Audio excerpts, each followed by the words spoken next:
오늘 우리가 함께 읽은 말씀은 금송아지를 만든 다음에 그 다음에 일어나는 일이 무엇인가라고 하는 것을 기록하여서 우리에게 보여주고 있지요. 시내산에서 내려오면서 멀리서 들려오는 소리를 모세가 듣습니다. 듣자마자 모세는 그 소리가 무엇을 하는 소리인지 분별해내지요. 18절 말씀에 보면 노래하는 소리다 이렇게 말합니다. 왜 이스라엘 백성들 사이에서 노래하는 소리가 들리겠습니까? 모세가 40일 동안 자리를 비웠을 때 그 모세의 부재를 경험하면서 그 상황 속에서 자신들이 당황하는 모습을 보지요. 이 상황을 어떻게 해야 될지 어쩔 줄 몰라 하는 그런 이스라엘 백성들이 스스로의 모습을 보면서 부끄러움을 느꼈습니다. 더 나아가서 수치스러워하는 마음이 이스라엘 백성들 사이에 들었던 것이죠.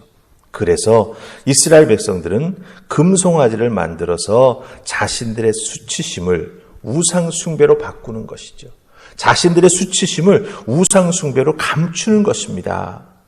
자신들이 원하고 바라는 것을 우상을 만들어서 거기에 투사해가지고 하나님이라고 부르지만 결국은 자신들의 수치심을 감추기 위해서 우상을 만들고 그 앞에서 노래하고 있다라고 하는 거예요. 여러분들 어제 드렸던 말씀 잘 기억하시면서 오늘 말씀과 연결해가지고 다시 한번 오늘 주신 말씀 속에서 우리가 어떻게 하나님 앞에 정말 귀한 신앙생활을 해 나아가야 할까 다시 한번 살펴보십시다. 자, 우리 첫 번째 살필 말씀은 18절 말씀이에요. 찾으셨습니까? 18절 같이 읽습니다. 자, 시작.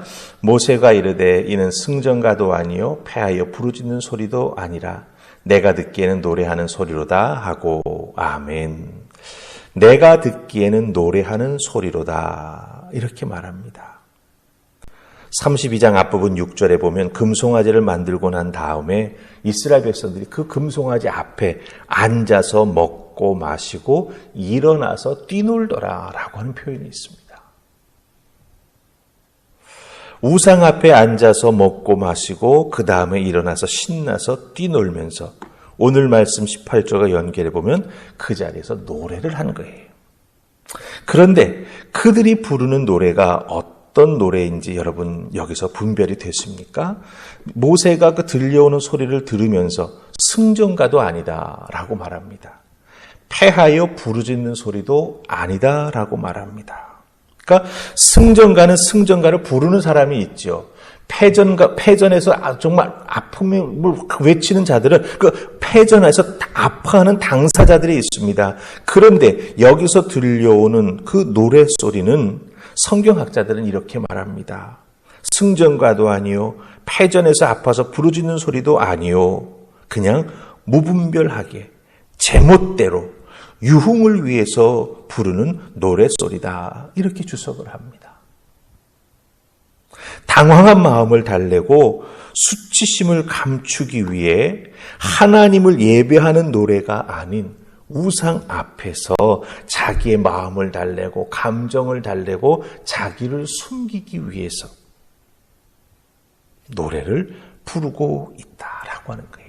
그렇기 때문에 이 이스라엘 백성들이 그 우상 앞에서 부르는 노래는 하나님을 부정하는 노래이며 자기의 쾌락을 추구하는 노래가 된다라고 하는 것이죠. 여러분, 이와 같은 모습, 이렇게 찬송하는 모습이 성경이 가르쳐주는 것과 얼마나 다른지 아십니까? 성경은 눈물로 씨를 뿌린 자들에게는 기쁨으로 단을 거둘 수 있는, 기쁨으로 열매를 거둘 수 있는 하나님의 은혜가 임한다고 말하고 있습니다. 시편 126편 5절 말씀이죠. 모세가 없어서 당황스럽고 오래 기다리다 보니까 상황이 자꾸 위축되는 그런 마음이 있을 수 있습니다. 그럴 때 어떻게 해야 되는 거죠?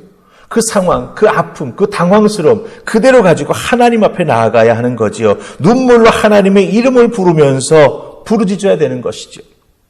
그럴 때 하나님께서 기쁨으로 열매를 거둘 수 있는 은혜를 베풀어 주시는 것이죠.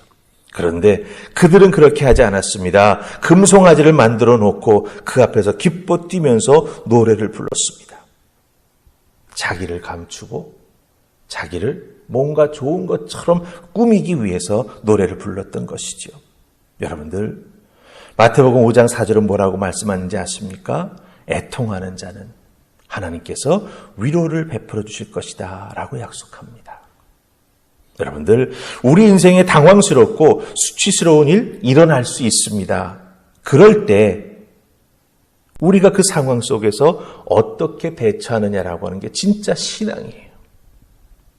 내 모습 그대로 받아주시는 하나님을 그 상황 속에서 우리가 불러야 된다고 하는 거죠. 우상으로, 내 방법으로 아니라고 하는 것입니다. 우리 인생에 당황스럽고 수치스러운 일이 일어날 수 있을 때, 그럴 때 우리가 믿음으로 준비하고 있다가 이럴 때만큼은 내가 꼭 정신줄 놓지 아니하고 하나님의 이름을 부르며 찬양하고 기도하는 내가 되어야 해. 지금부터 마음에 다짐하십시오. 당황스럽고 힘든 일, 더군다나 내 자존심이 상하는 수치스러운 일이 확 생기게 되면 사람이 제대로 준비하지 못하고 본능에 따라가기가 쉽습니다.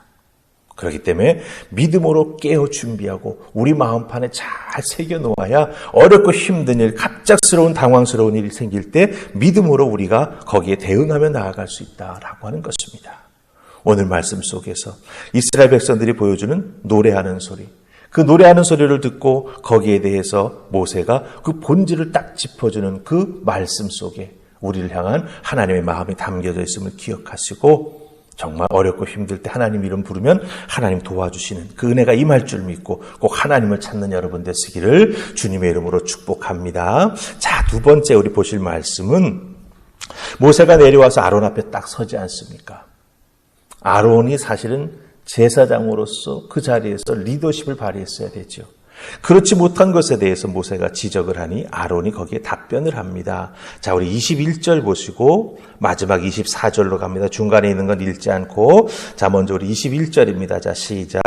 모세가 아론에게 이르되 이 백성이 당신에게 어떻게 하였기에 당신이 그들을 큰 죄에 빠지게 하였느냐. 24절. 내가 그들에게 이르기를 금이 있는 자는 빼내라 한즉 그들이 그것을 내게로 가져왔기로 내가 불에 던졌더니 이 송아지가 나왔나이다. 아멘. 아론에게 모세가 그 잘못된 것을 지적하자 아론이 변명하지요. 가져온 금을 불에 던져 넣었더니 송아지가 툭 튀어나왔다라고 하는 거예요. 어이가 없습니다. 그렇죠, 여러분들? 네.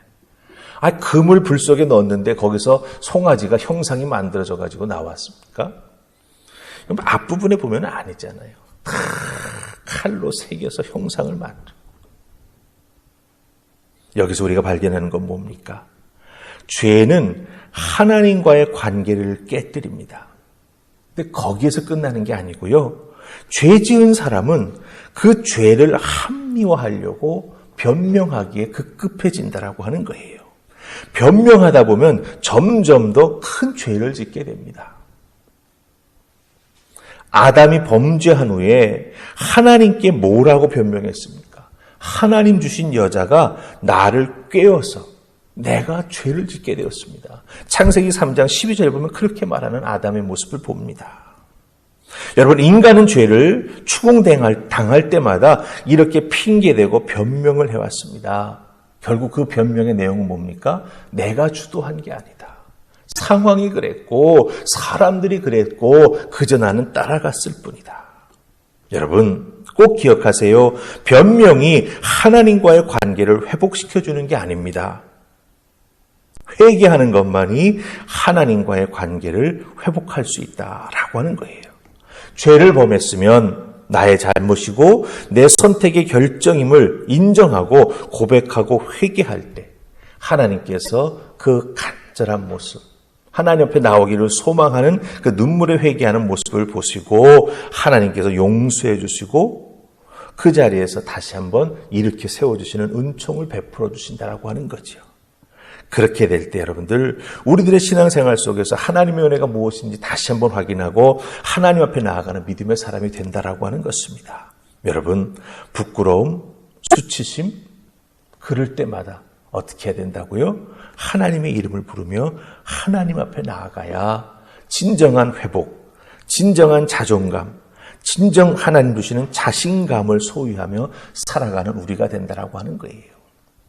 세상의 것, 내 스스로의 바람을 어딘가에 투사해가지고 우상을 만들면서 그것이 신앙생활 잘하는 것이냐 겉으로 꾸미는 것, 그거 오래가지 못합니다.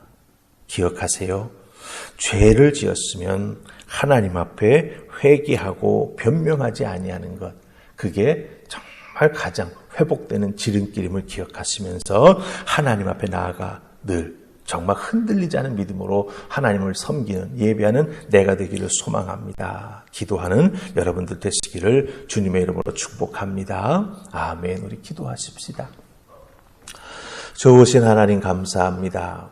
이 새벽 저희들을 주의 전으로 부르셔서 오늘도 귀한 말씀 저희들에게 허락해 주시니 감사합니다.